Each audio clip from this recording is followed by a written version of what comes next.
Welcome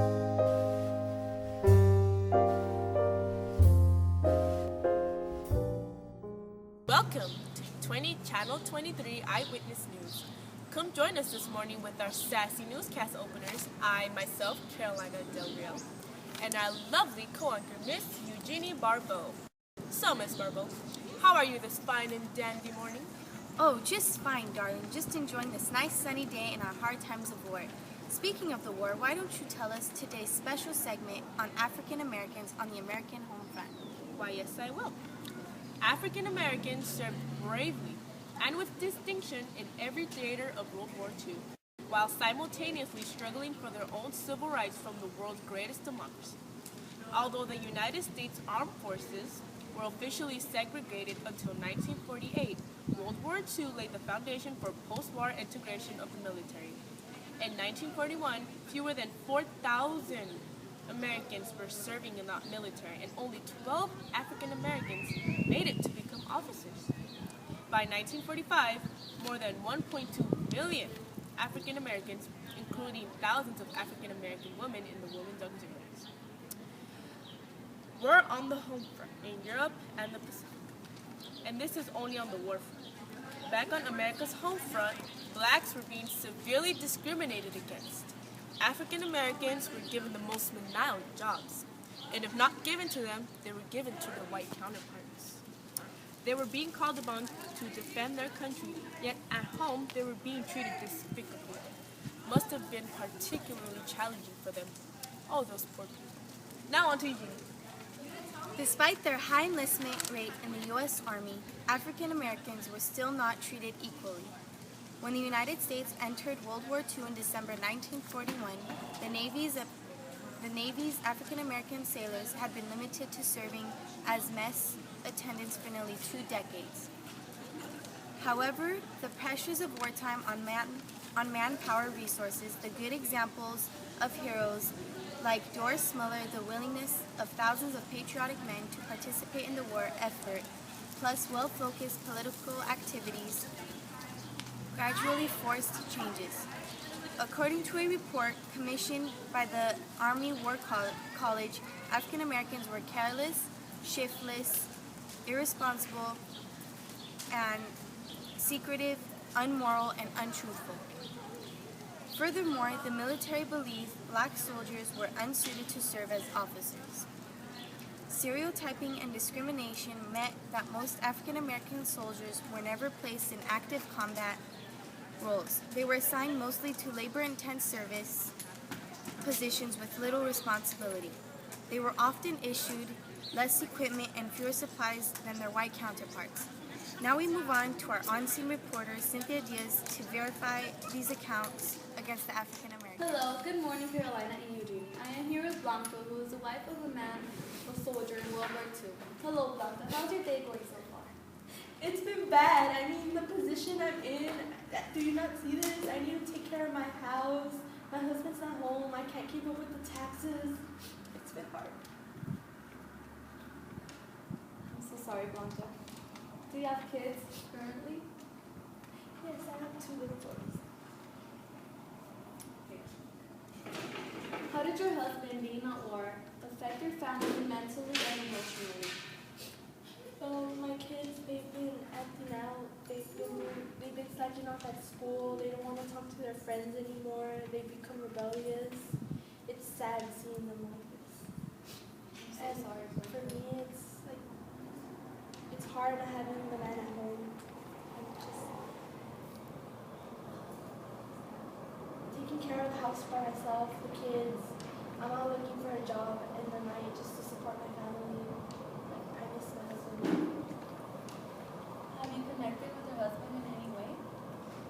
Yes, actually, I received a letter from him just the other day saying how he missed me and the kids, and how it's a traumatizing experience for him seeing the people that he's known die.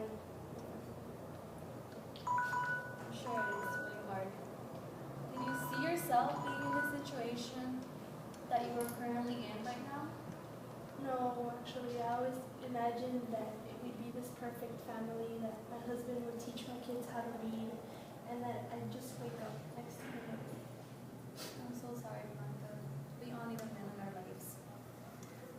very much. And thank you for sharing your heartbreaking story, Blanca. So here I am, Carolina. Thank you, Cynthia, for that heart-touching story of that poor African-American woman. Now for a short break. Well, hello, boy. Now, what do you say? Let's make with the popcorn right away. Too much trouble and bother, yes, indeed. No, man, heat's all you need. You need more than heat, boy, according to Hoyle. You need popcorn, salt, butter, and oil. And the frying pan, or to be completely proper, you ought to have a popper. I dig it you ain't hip, old man, to easy pop popped in its own pan. You mean easy pop popped in its own pan? Now you're swinging, Daddy. Crazy man. Why don't you make it with me to the grocery shop? We'll both take a pan of this easy pop. Now, give it the heat bed. That's the wildest. Easy Pop's too much, the neatest, the mildest. We'll all have a gallon in just about a minute. Popcorn, salt, and oil, and everything in it.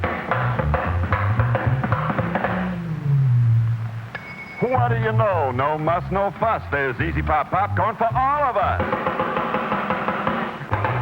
Easy Pop, man, that's real popcorn. Welcome back to Channel 23. Here I am with Kimberly, who is one of the nurses who volunteered in World War II. Hello, Kimberly. How was it like being at the draft like many other women? Well, it was actually a very difficult thing to go through. I was at first worried about leaving my siblings home alone at this time of war, because my mom was the one working because my father's divorced, so she was pretty much being the man of the house. But I knew the right thing to do during this crisis was to go and volunteer in a draft, because I thought it was a very patriotic thing for me to do, and it's just simply a good thing to do and help our country out at home. Yes, especially when women are working. Your mom was working. How was your experience like? Well, it was actually very difficult at first, because when I volunteered, I thought we get to choose what we're going to work on. So I thought, well, we're going to be working in a factory, you know. Probably thought it was not hard to learn.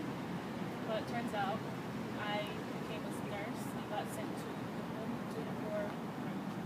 So I had to learn everything, how to use all the medical equipment. And I was actually scared because I had no experience in the medical field. But I eventually learned.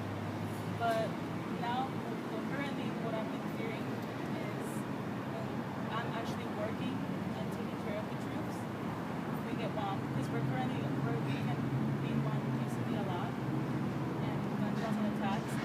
So I'm afraid what will happen to our injured troops, and especially my life and other colleagues.